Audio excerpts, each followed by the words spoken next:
Good afternoon to all. How are you? Good morning, ma'am. Good morning. Good afternoon, ma'am. How are you, Dhruv? I am fine, ma'am. Good.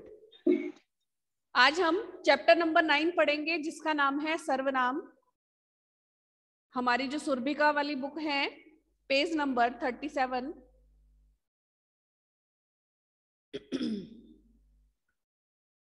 सर्वनाम आपने first class में पढ़ा है, second में भी पढ़ा है और अब आप थर्ड में हैं, तो वही सर्वनाम है, बस थोड़ा सा डिटेल में आ जाता है।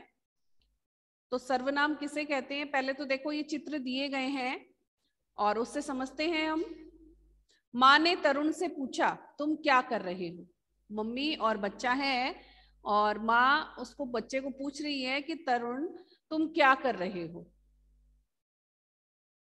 फिर दूसरे चित्र में है, अमन अच्छा लड़का है, वह बहुत ईमानदार है। फिर तीसरे चित्र में है, भूमि ने तान्या से कहा, मैं घर जा रही हूं। तो इसमें जो शब्द आए हैं हमारे, पहले माँ ने तरुण से पूछा, तुम जो शब्द है, और दूसरे चित्र में वह शब्द है, वह बहुत ईमानदार है। Good morning, ma'am. Good afternoon बेटा। फिर तीसरे जो चित्र में है उसमें भूमि तान्या से कह रही है, मैं घर जा रही हूँ। तो इन तीनों में जो शब्द आए हैं, तुम, वह, मैं, ये जो शब्द हैं ये ऐसे शब्द हैं जो संज्ञा के स्थान में प्रयोग किए जा सकते हैं। ऊपर दिए गए वाक्यों में तरुण, अमन, भूमि के नाम के स्थान पर तुम, वह और मैं शब्दों का प्रयोग किया गया है। ऐसे शब्द सर्वनाम कहलाते हैं। संज्ञा की परिभाषा सबको आती है, किसी वस्तु, व्यक्ति, स्थान या भाव के नाम को संज्ञा कहते हैं।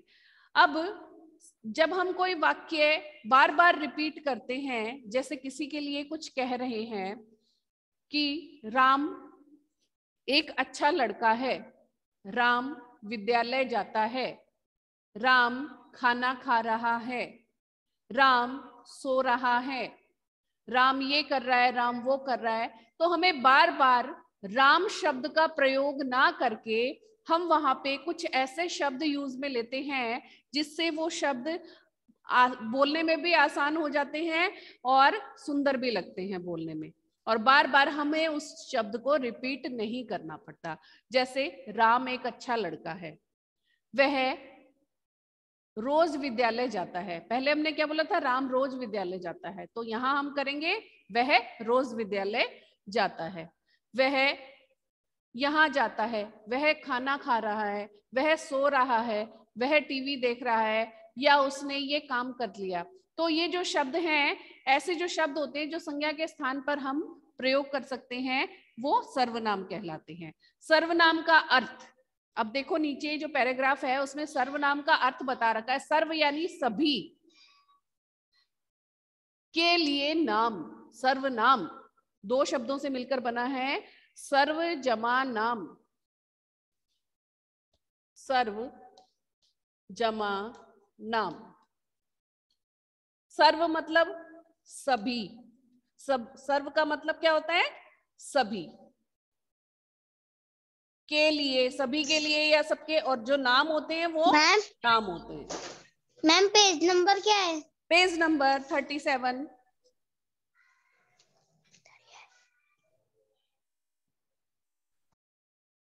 Page number 37।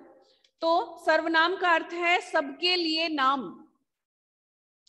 नाम या संज्ञा शब्दों का प्रयोग बार बार ना करना पड़े तथा भाषा सुंदर लगे, इसलिए सर्वनाम शब्दों का प्रयोग किया जाता है। वही बात है जो मैंने आपको अभी बताई है कि बार बार हम उस शब्द को, उस संज्ञा शब्द को रिपीट ना करें, बार बार ना बोलें या बार बार ना लिखें, और उसे बार बार बोलने में भी हमें भी अच्छा नहीं लगता है, और उस शब्द की, उस वाक्य की सुंदरता बढ़ाने के लिए हम सर्वनाम जैसे शब्दों का प्रयोग करते हैं। और सर्वनाम जो शब्द हैं वो बहुत से हैं, जैसे वह, वे, हमारा, तुम्हारा, मैं, आपसे, उनके, ऐसे जो शब्द हैं ये हमारे सर्वनाम शब्द होते हैं। कुछ शब्द दिए गए हैं, कुछ सर्वनाम शब्द हैं, जैसे मैं, तुम, यह, वह, ये, वे, कौन, कोई, तुम्हारा, हमारा आदि। ये क्या है? हमारे आदि यानी और भी बहुत से शब्द हैं जो हमारे सर्वनाम शब्द कहलाते हैं। अब नीचे दिए गए हैं सर्वनाम के भेद। सर्वनाम के भेद दिए गए हैं।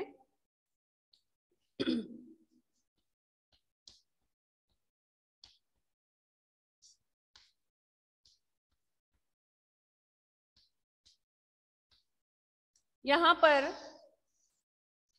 सर्वनाम के कितने भेद दिए गए हैं? 6 भेद। कितने हैं?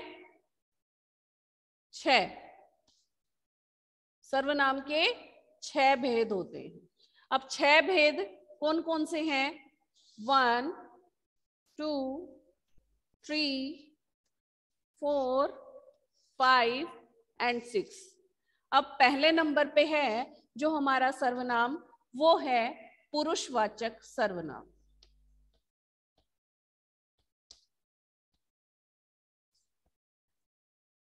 सर्वनाम नंबर 1 कौन सा है? पुरुषवाचक सर्वनाम। फिर है नेक्स्ट हमारा निश्चयवाचक सर्वनाम। नेक्स्ट नंबर 2 निश्चयवाचक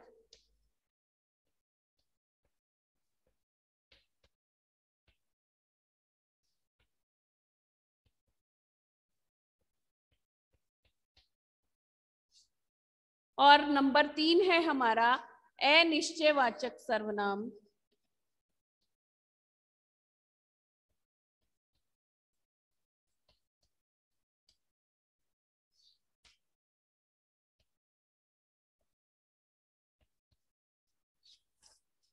यहां दिख नहीं रहा शायद आपको। अनिश्चयवाचक सर्वनाम। चौथा है हमारा संबंधवाचक सर्वनाम।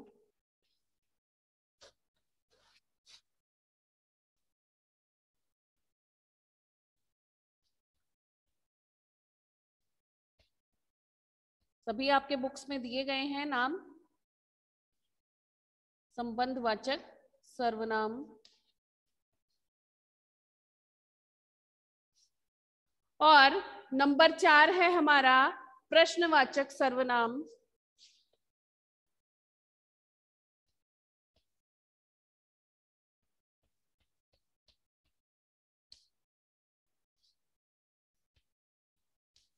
सॉरी 5 नंबर है ये, 4 नंबर नहीं है, 5 नंबर। और नंबर 6 है हमारा निजवाचक सर्वनाम।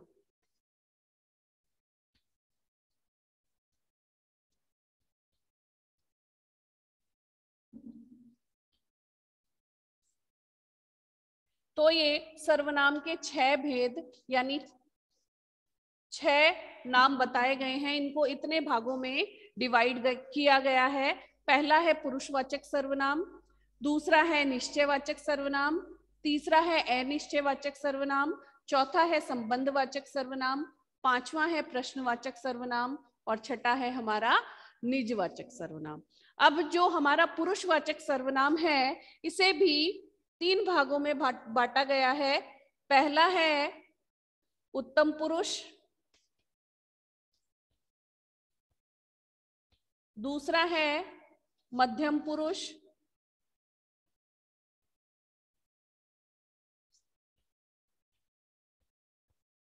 और तीसरा है अन्य पुरुष।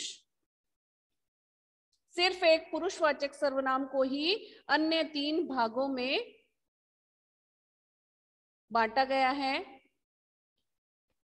और सभी एक एक ही हैं, उनमें कोई डिवाइडेशन नहीं हुआ है, सभी को सिंगल ही रखा है। खाली पुरुषवाचक सर्वनाम को यहाँ पर 3 भागों में बांटा गया है।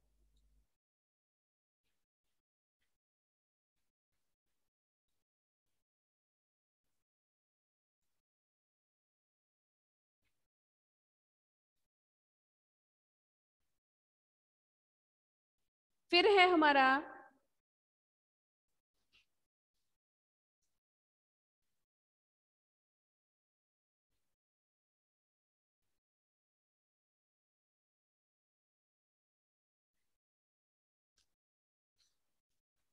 तो हम अब पुरुषवाचक सर्वनाम पढ़ते हैं। पेज नंबर 38 पर पुरुषवाचक सर्वनाम क्या होता है उसके बारे में पढ़ेंगे।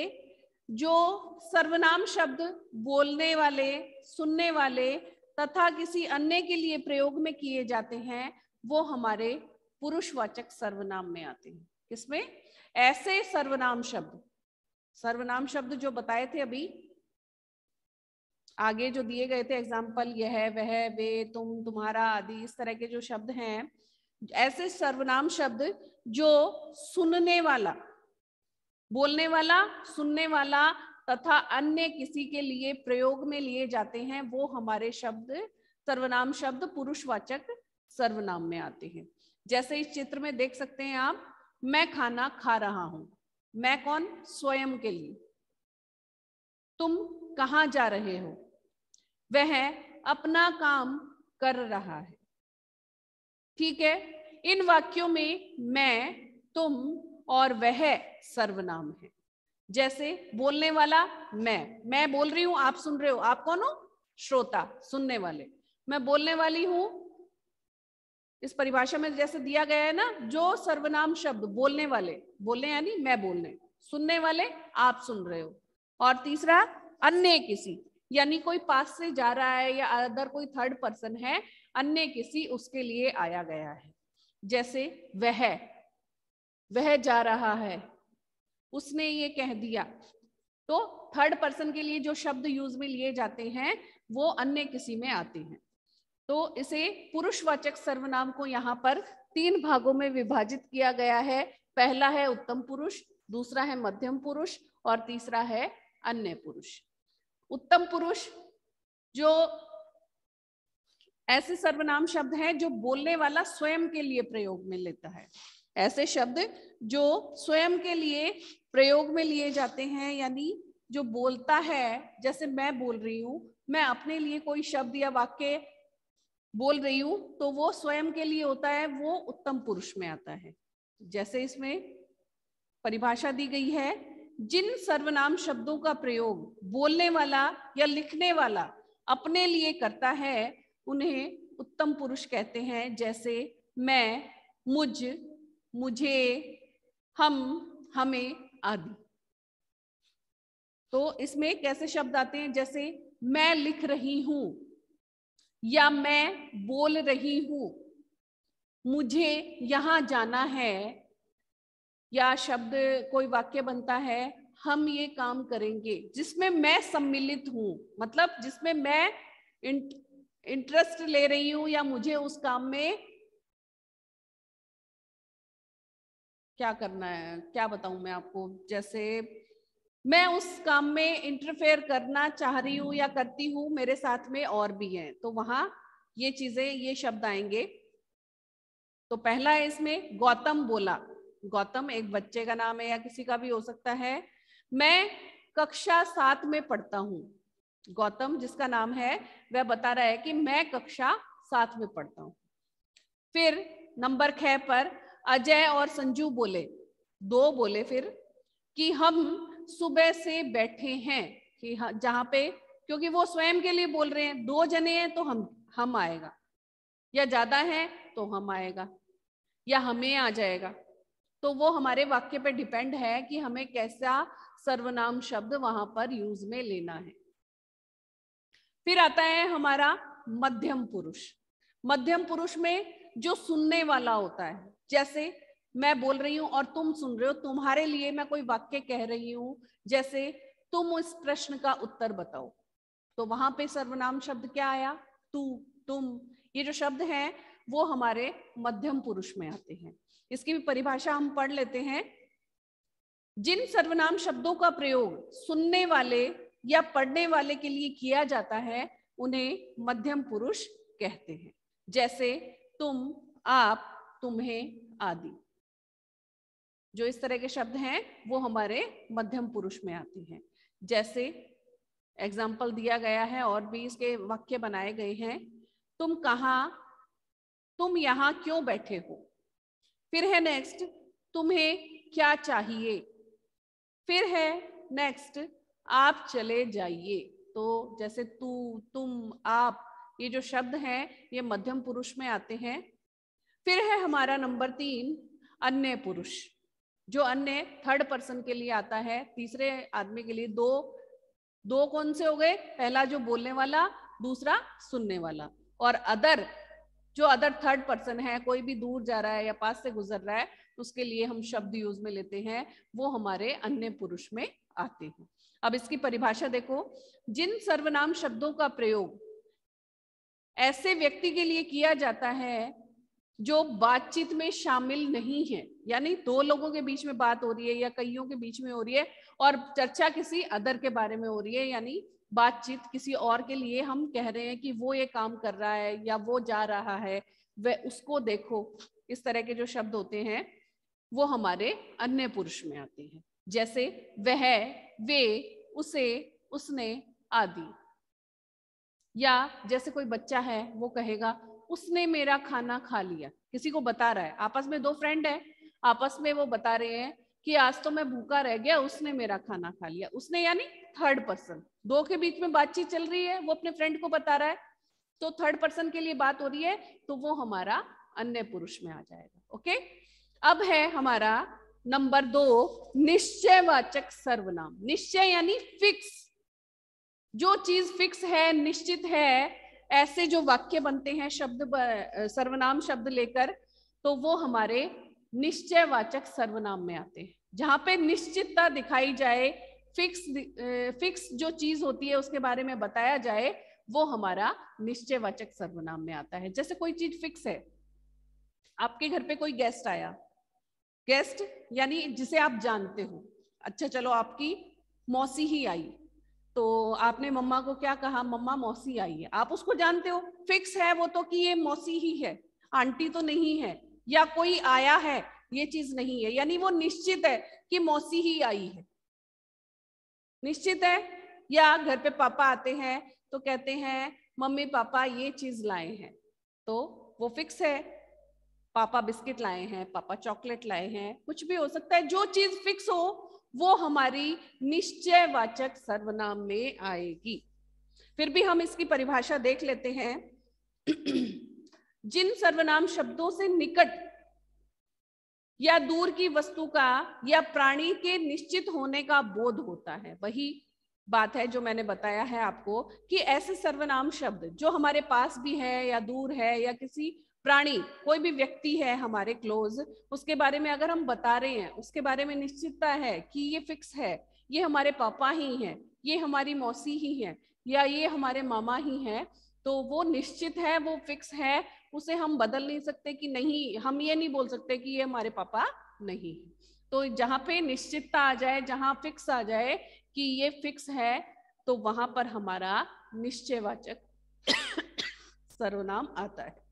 तो इसके जो एग्जाम्पल हैं, उदाहरण हैं, जैसे यह, वह, ये आदि।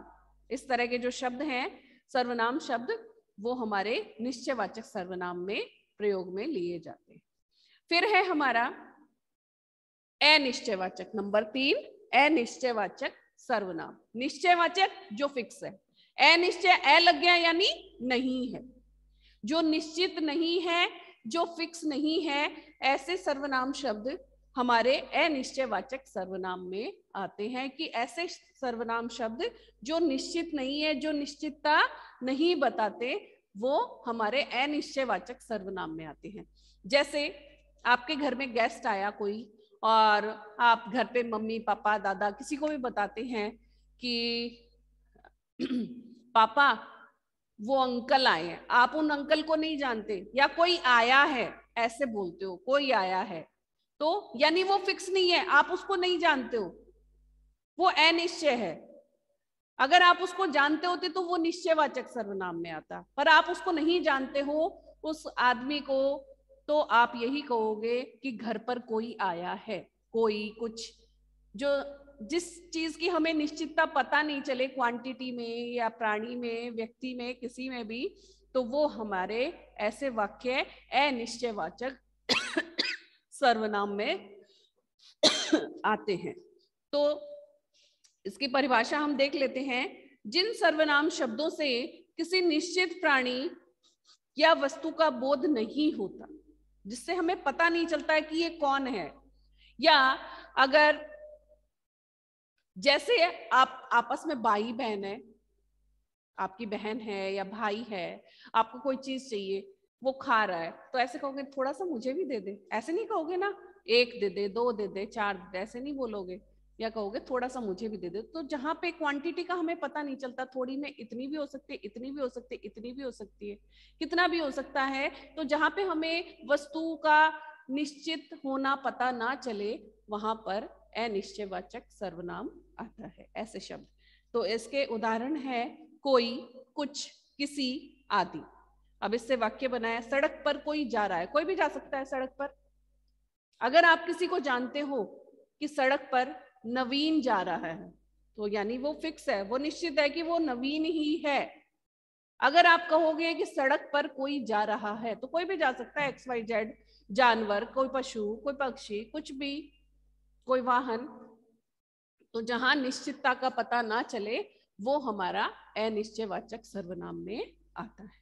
फिर है हमारा संबंधवाचक यानी रिलेशन, जहां पे हमारा किसी के साथ में संबंध बताया जाए, वो हमारा संबंधवाचक सर्वनाम में आता है।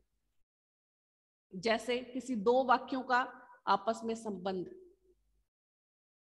वाक्य तो हमारा एक ही है, पर दो वाक्य जब जुड़ जाते हैं तो वहां पर संबंध आ जाता है। तो इसका हम परिभाषा पढ़ेंगे पेज नंबर 39 पर।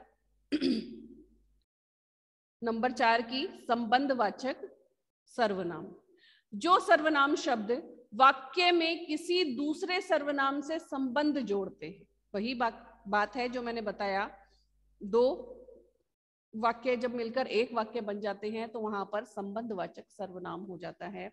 तो इसमें बताया गया है कि जो सर्वनाम शब्द वाक्य में किसी दूसरे सर्वनाम से संबंध जोड़ते हैं, उन्हें संबंधवाचक सर्वनाम कहते हैं। तो उसके जो उदाहरण है वो किस तरह से हमें पता चलता है, सा, जैसे, जैसा, वैसा, जितना, उतना, जिसकी, उसकी, आदि।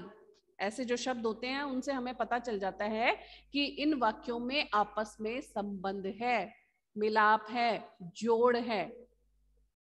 जब दो वाक्य मिलकर एक वाक्य हो जाते हैं, वहां पर हमारा संबंधवाचक सर्वनाम हो जाता है। अब इसमें उदाहरण दिया गया है, जितना गुड़ डालोगे उतना ही मीठा होगा।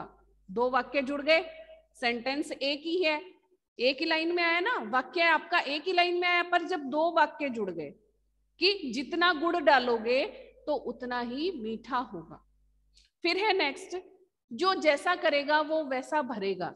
ये भी दो वाक्य हैं पर दोनों जॉइंट हो गए, तो यहां पर संबंधवाचक सर्वनाम आया। जैसे जिसकी लाठी उसकी भैंस, यानी जिसके पास लाठी है उसकी भैंस हो गई। तो ये दो वाक्य हैं, इनको जोड़ दिया है, संबंध आ गया है कि लाठी और भैंस में संबंध जोड़ दिया। अब है हमारा नंबर 5 प्रश्नवाचक सर्वनाम।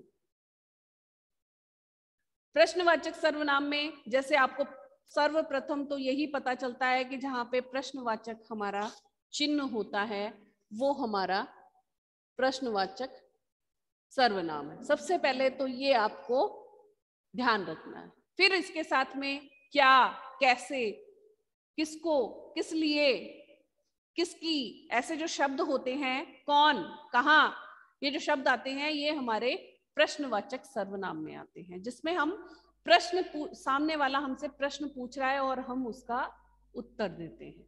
फिर भी इसकी परिभाषा आप समझ लीजिए कि जिन सर्वनाम शब्दों से प्रश्न का बोध हो, ऐसे सर्वनाम शब्द जिनसे हमें पता चले कि सामने वाला हमसे प्रश्न पूछ रहा है या किताब में कुछ लिखा है, इसे इसमें हमें प्रश्न का उत्तर देना है, वे प्रश्नवाचक सर्वनाम कहलाते हैं। जैसे कौन, किसे, क्या, आदि। इसमें तीन ही शब्द दिए गए हैं, बहुत से हैं। आदि जहां आ गया वहां पर उसका कोई अंत नहीं। तो इससे वाक्य बनाए हुए दिखाए हुए हैं। पहला है वहां कौन बैठा है। तो कौन क्या है, कौन से पता चल रहा है कौन बैठा है, उसके आंसर में कोई जवाब आएगा कि वहां पर वो बैठा है, या किसी का नाम है तो वो नाम दे सकते हो। और लास्ट में प्रश्नवाचक चिन्ह है। फिर है नेक्स्ट, यह काम किसके लिए किया है, किसने किया है, सॉरी, यह काम किसने किया है, यह काम राम ने किया है, तो ये उसका उत्तर हो गया।